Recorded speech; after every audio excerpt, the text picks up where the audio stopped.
Wallach,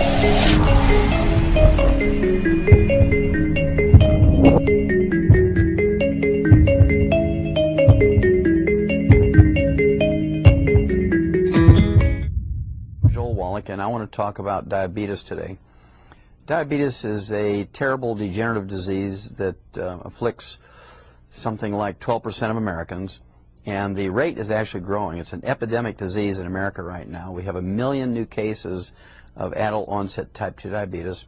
That gives us about 32 million diabetics in America, of which 31 million are adult onset type 2 diabetics. And it's not an insulin problem. Adult onset type 2 diabetes is actually a simple mineral deficiency disease. We learned in 1957 that we could prevent and cure. We could actually prevent and cure adult onset type 2 diabetes in laboratory animals, pet animals, and farm animals by supplementing properly with these minerals and their cofactors.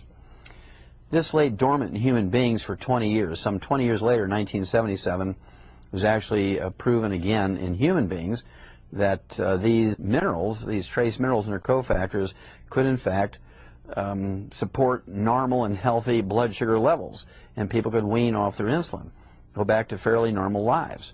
And that was kind of an exciting thing, but that was in 1977, and nothing has really happened new in the science of diabetes. And when you look at the reason why, according to the GAO, the General Accounting Office, which is the budget watchdog for the U.S. Congress, they say that the average diabetic, if they are treated by their physician in the standard medical way, they are worth to their physician over the 24 to 40 years they live after diagnosis, they're worth $750,000. If the doctor gives a nutritional counseling to the patient that has adult onset type 2 diabetes, what happens is they get an extra $30 for an extended office visit tacked onto their $50 office visit, and so $30 compared with $750,000 is not exciting. Well, when you look at the blood levels of these minerals since 1948 through the modern times, through the 21st century, these blood levels of these minerals have dropped like a rock. They've dropped from 1,000 parts per million down to 0.13 parts per million since 1948, and the amount of carbohydrates that the average American eats has gone up considerably. According to the U.S. Department of Agriculture, 100 years ago, the average Americans ate about a pound of sugar per person per year. A pound of sugar per person per year. Today, 100 years later, according to the U.S. Department of Agriculture, the average American is eating 157 pounds of sugar per person per year. Now you're looking at a half a pound a day compared to a half a pound to a pound a year 100 years ago. So the carbohydrate stream we have now is enormous. And this carbohydrate stream coming from all kinds of snack foods and more potatoes and more pasta and more noodles and more breads and more cereals and so on, plus the mineral deficiencies are the basic root cause of this epidemic, this true epidemic of the adult onset type 2 diabetes. Another interesting fact about adult onset type 2 diabetes is these people actually make more insulin, as much as 10 times more insulin as non-diabetics. Because they make lots of insulin, if the patient inquires of their doctor, say, hey, am I not making any insulin? If the doctor is honest, he'll say, well, yeah, you're making insulin, but you're insulin resistant. You're an insulin resistant diabetic. Well, you're insulin resistant because you're not taking in the mineral cofactors necessary for that insulin to work properly. You give yourself those minerals, the insulin starts working, blood sugar starts dropping, and magic things happen. Now, if there's anything good about being adult onset type 2 diabetic, it's that the patient has been empowered by the medical doctor, their doctor, to test themselves on a daily basis. They've been empowered to adjust their own medication. They don't have to call in, they don't have to run in 4 times a day to test themselves, or to get the doctor or the doctor's nurse to test them, or to adjust their medication. The diabetic is taught how to do this themselves. So with a proper supplement program, you'll find that you can actually reduce the amount of insulin you're taking, and you'll be able to go back to a fairly normal life. And we've talked about this before, but I want to again bring up groups of people who are just really, really great control groups, if you want to use that term. If you look at the Amish in America, and they've been on the North American continent for 300 years. And they haven't changed much in the way they eat and the way they live and how their cultural activities go on. And the Amish, of course, have modern neighbors right on the other side of the fence in which they live. The Amish shun the use of automobiles and so forth, and trucks and tractors. They still use horses to power farm implements and carry their buggies around and so on. The Amish don't use electricity or propane or natural gas. The Amish still use wood as their primary fuel. And they have the byproduct of wood ashes. They still have the byproduct of wood ashes from heating and cooking. And they put these wood ashes into their gardens for their families, where they grow grains and vegetables and fruit and nuts. Now, they also mix these wood ashes with their food. It's called culinary ashes. And they also mix wood ashes with their salt, cut the salt with it, so they get these minerals from three sources: fertilizer in their garden, culinary ashes, and also ashes in which they use to cut their salt and other seasonings. Now, because of this, they're getting the minerals necessary for their insulin to work. And as a result, they only have about a 4% rate of diabetes and almost a 0 rate of obesity, compared with the general American population, which has a 12% rate of diabetes and right now a 31% rate of obesity, and is projected to be 40% of Americans will be obese by the year 2010. So it's very obvious. They're breathing the same air, drinking the same water, basically eating the same food, except that their food is fertilized with wood ashes, which are the minerals that are left over when you burn away the carbon in the wood. And I'm going to keep saying that over and over and over because it is so basically important to our health, especially in something like diabetes. When you look at the typical diet that's given to a diabetic in America or any other industrialized nation by their physician, they're told, look, eat these low glycemic grains, whole grains, eat the low glycemic fruit, such as bananas and apples, and stay away from the plums and the grapes and so on. They're only getting about 10% of the story. 90% of the story are these minerals that must be taken in to replace the ones they're not getting in their food anymore. They're not getting them in their food anymore because we're not using wood as a fuel. There's no ash byproduct. And again, the ashes are the minerals that are left over when you burn away the carbon and fuel. When you look at the Pima Indians in the United States and Mexico, they're the same genetic pool, and there's kind of a fenceless border between the Pima Indians and in Mexico and the Pima Indians in Arizona. It's a man-made line on a map, and so there's no difference in them genetically. There's no difference in them culturally. The only difference is the Pima Indians in America live in double-wide trailers. They have pickup trucks. They heat with propane, natural gas, or electricity. Cook with natural gas, propane, or electricity. And the Pima Indians in Mexico still use wood as their primary fuel. And the Pima Indians in Arizona don't have access to the wood ashes. The Pima Indians in Mexico still do. And it's really amazing that this stuff happens. When you look at the history of people, when it comes to longevity and illness and what they look like, and you go back to pictographs of the Egyptians, and you look at 1890s and 1920s pictures of Native Americans, they were all slim. There was no obesity. And when you look at the records, of the military doctors and the early country doctors of people who would in fact take care of the Native American populations, they had little or no records of diabetes in these people, little or no records of obesity in these people. And that's because they were still mixing wood ashes into their corn to make their tortillas, culinary ashes. They were still putting wood ashes into their gardens. And the wood ashes, again, are the minerals that are left over when you burn away the carbon of the wood. Now, why do we have so many young people today with adult onset type 2 diabetes? The name implies that adult onset type 2 diabetes actually occurred in people over the age of 50 or 60, and 50, 60 years ago, that's the way it was. Well, the picture has changed. Now, babies can be born with adult onset type 2 diabetes, meaning they make plenty of insulin, but they can't control their blood sugar with it because they don't have the minerals. They're deficient in the minerals necessary for the insulin to work properly. The mineral cofactors necessary for the insulin to work properly. As a result, we now see adult onset type 2 diabetes in newborn babies, the rate is extremely high in teenagers, and young adults. And that's because they're minerally deficient. They're living on carbonated drinks and carbohydrates, and nobody's supplementing with these minerals anymore. It's kind of interesting that the rate of diabetes, adult onset type 2 diabetes, in the poor population is much higher than it is in the wealthy population.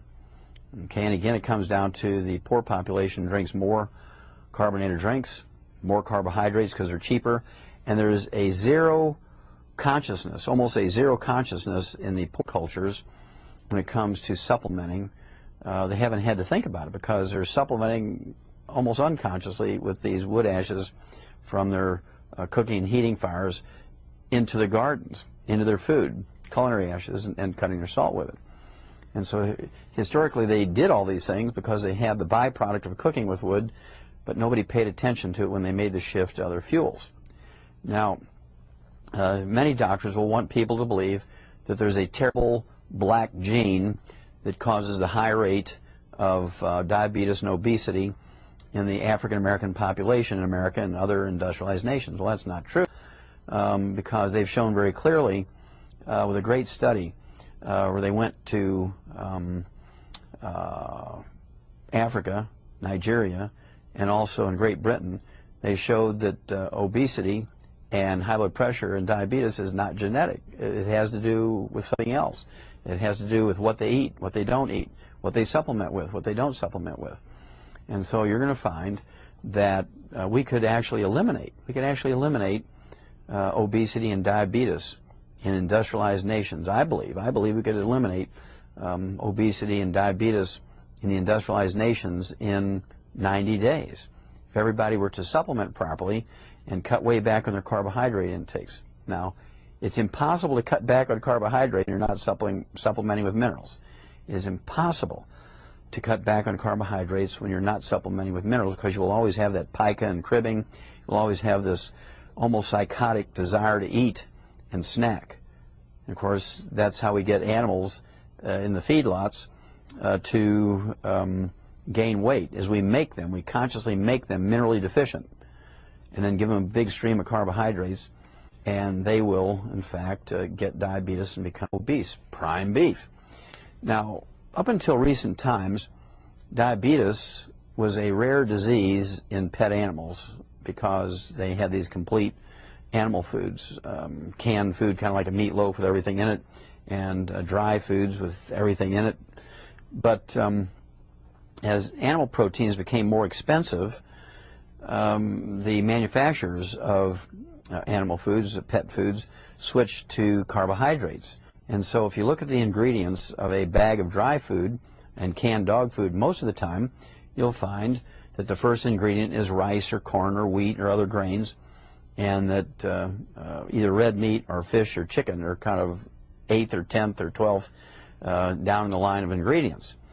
Whereas in the old days, the first ingredient was red meat, liver, chicken, fish, and it was much easier to control the obesity and the diabetes in these animals because they would actually supplement with the minerals that are necessary to prevent the diabetes and obesity. Well, they didn't keep up. As you switch to carbohydrates, you need to go up with those minerals, but they haven't upped the minerals, so the number of cases of diabetes and obesity in pet animals is going up at a significant rate because they've changed the basic formulation of animal foods. So as owners, we have to be alert to that and make sure we supplement the animals with these minerals to prevent them from getting diabetes. You know, it's an old adage that people and animals or pets kind of look alike.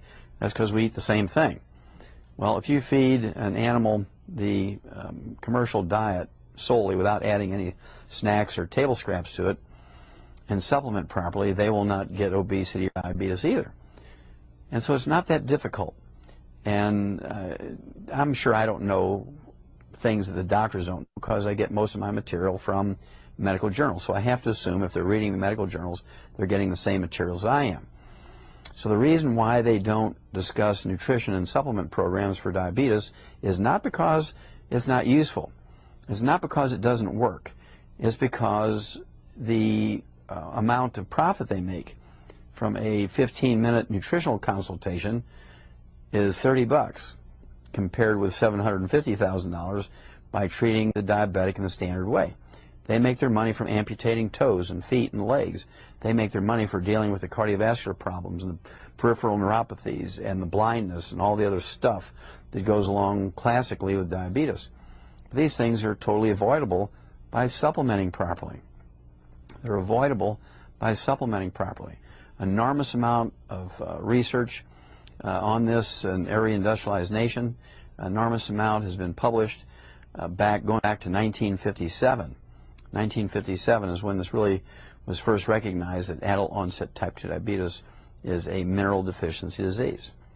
Now, just as a little aside here, type 1 diabetes, or juvenile onset diabetes, is a different story. They do not make any insulin whatsoever. They don't make any insulin, zero insulin, so they could never wean off of insulin. However, by supplementing properly with the right minerals and their cofactors and getting back on the carbohydrates and getting them to eat more protein and more vegetables, you can significantly reduce the amount of insulin necessary to manage their blood sugar and keep it down to where damage is not being caused to the eyes and the bones and the heart and the cardiovascular system and the nerves and the bones and muscles and so forth. And so the need for amputations, the need for dealing with these complications of type 1 diabetes can be significantly reduced. I know people who are type 1 diabetics who are in their 60s and 70s, have no complications, or very, very few complications. The average lifespan of a type 1 diabetic, if they follow the standard medical system, is registered at 33. Well, I think the type 1 diabetics that I deal with from a supplement standpoint, the average lifespan is much greater. And I have to sit down and calculate that, but I'd venture to say that it's going to be in the 50s and 60s. So you can seriously gain 20 or 30 years of longevity if you're type 1 diabetic by paying attention to how much carbohydrate you consume, cut way back on that, zero sugar, and you want to supplement properly. Make sure you're getting those minerals that are necessary for the insulin you're giving yourself. Make sure that it's going to work properly, because just injecting yourself with lots of insulin without supplementing with those minerals, you're not going to get efficient use of that insulin, and this is where the complications occur. This is so simple, it's scary. And so if you supplement properly, you avoid the intake of carbohydrates. And remember, there is no nutritional requirement for carbohydrates. Some people say to me, well, I can't live without them. I crave them. I just dream about them. That's all I want to think about is carbohydrates. How can you give up carbohydrates? Well, without supplementation, it's impossible. So I'll go along with that. Without supplementation, giving up carbohydrates is an impossible feat.